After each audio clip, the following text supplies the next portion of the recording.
going here. Come on, let's just move. Move slow. Look at mine. You got a job at the front desk? Yeah, I'm being the DJ right now. Yeah.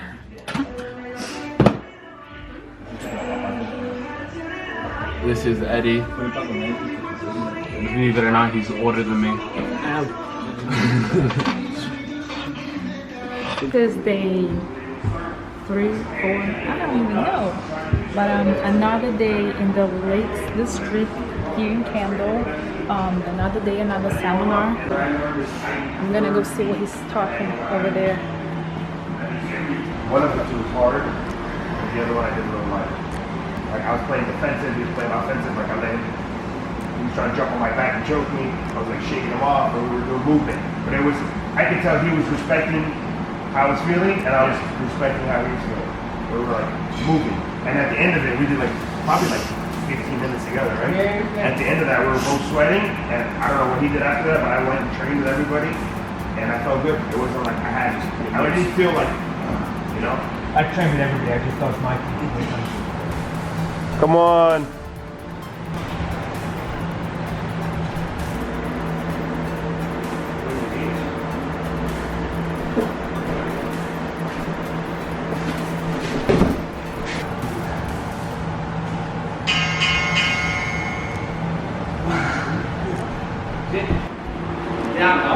Yeah.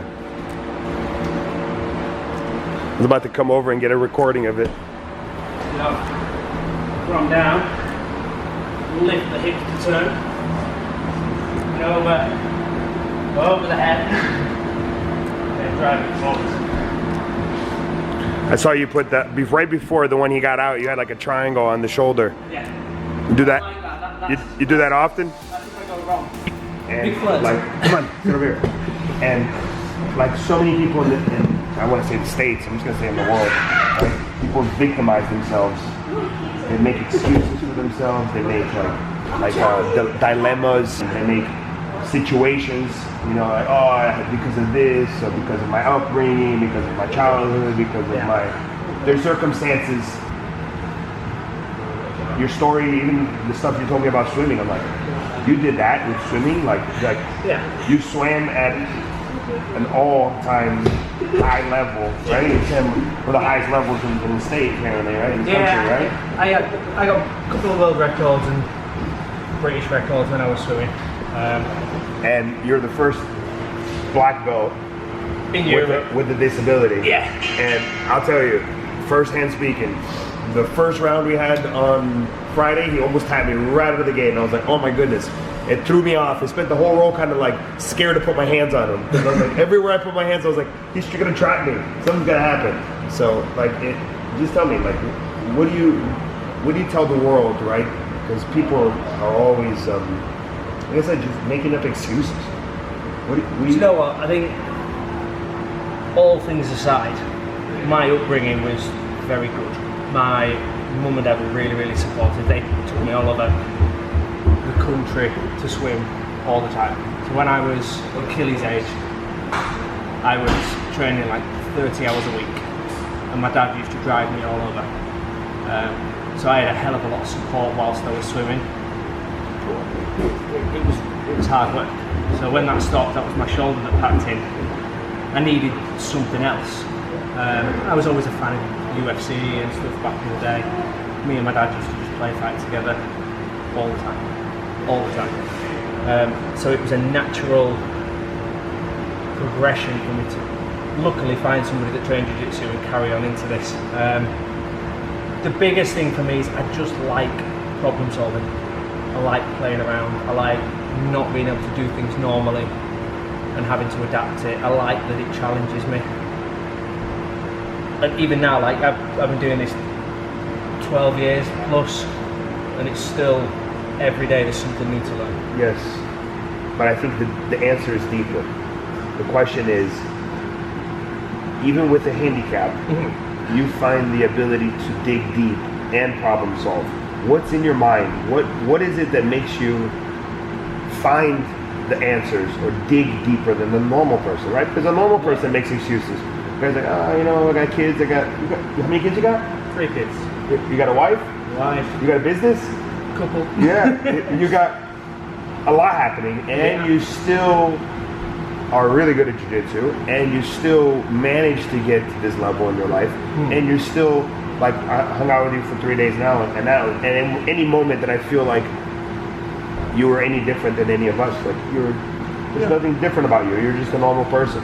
But clearly we know that you have a deficiency, you have a handicap, but you have something in your brain, I don't think you're saying it here now, but there's something there that's different than anybody else. And that's what I'm trying to dig out of you right now. What is it that makes you special? What is it in your mind that makes you want to problem solve? Or Honestly, pure stubbornness. is it stubbornness? Pure stubbornness. Like, if you show me something that you need both arms to do, and I can't do it, I'll go away and think about it to the point where I won't be able to sleep. You want to prove people wrong? No. not necessarily. It's kind of a stubborn competitiveness almost. Yeah. Is it? But it's purely for myself. Like, I only compete because I enjoy it. I'll only do competition because, Compete with you. Yeah, because I enjoy the competition. I much prefer coaching and teaching to competing. But again, I like the problem solving. I like to when people get injured and they go, oh, I can't come training, I've got a sore ankle or whatever. I said, well, come anyway, and we'll just change the technique so that you can do it. And we might develop something else. What I have learned in doing what I do and having to adapt things the way I do, there's some things I do completely differently to everybody else that have then passed on and passed down and are now better because of it. Of course. And the success rate because of it is much better. Now, is that because I do it differently and people haven't seen it, or is it a better way of doing the technique? I don't know. I just know that it works better after I've played around with it. Not everything. Some things do. I think truly that you're an inspiration. Thank you. And I don't think you see it that way, but I really not do. at all. I think you are. I think people should be inspired, especially jiu-jitsu players who find themselves with excuses about whatever their excuses is, whatever it is that they're struggling with in their mind or with their physical condition or their financial condition, whatever it is, there is no excuse. You problem solving, being a little bit stubborn and being a little bit competitive makes the difference to being a better version of yourself. You can always work around everything. Always. Whatever problems you can work around it. You've just got to be stubborn enough and competitive enough to want to do it. And I think that's the biggest thing. I started this, and from the second I started, I wanted to do this. I started at 18. I wanted to run my own club at 19. That was it. From then on, that was it. People don't know, but when we talked about his swimming career, he wasn't swimming against other disabled people.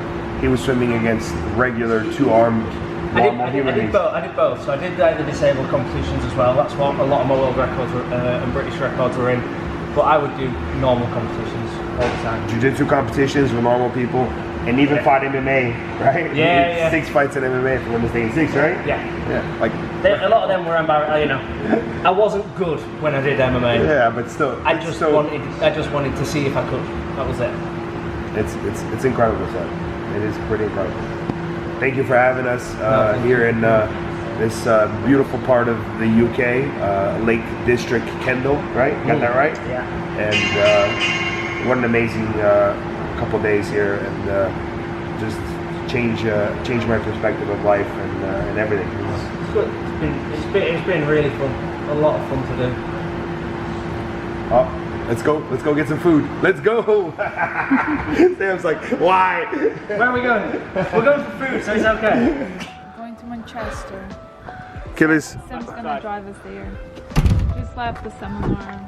I'm gonna miss this. I love it here. Small town vibes. Reminds you of home? Made you a little homesick? Not actual home.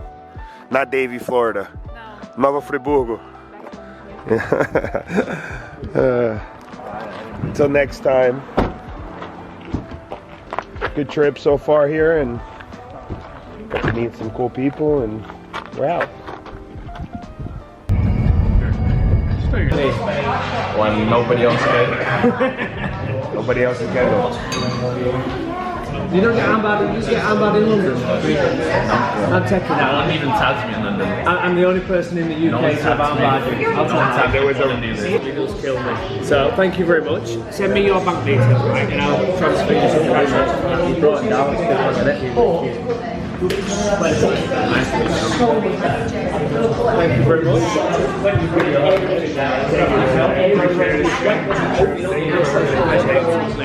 Thank you very much. Thank you for everything. Enjoy the rest of your trip.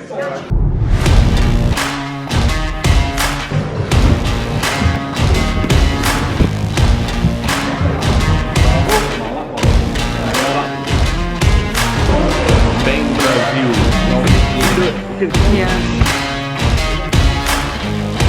Take care, Marcel. Thank you, my brother.